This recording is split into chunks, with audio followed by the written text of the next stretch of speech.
पापा। हाँ भैया। मुझे 50,000 रुपए चाहिए। लेकिन किस लिए? मुझे बिजनेस करना है। किस चीज का बिजनेस? जनरल किराना स्टोर का बिजनेस। हाँ? हिसाब बारी आते तुझे? आती है ना। तो बता, 1 किलो चीनी का दाम 50 रुपए है, तो 100 ग्राम चीनी का दाम कितना होगा?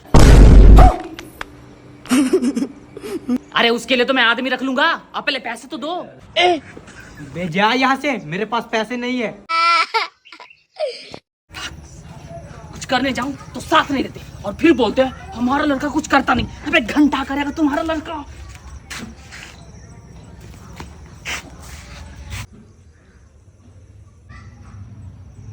भाई तू थोड़ा सा पागल है क्या? भाई मुझे पता है तू मेरी दुकान को देख के मुझे पागल बोल रहा है, लेकिन मेरी एक बात सुन ले, हर बिजनेस स्टार्टिंग में छोटा ही होता है। हाँ? अरे बाबा!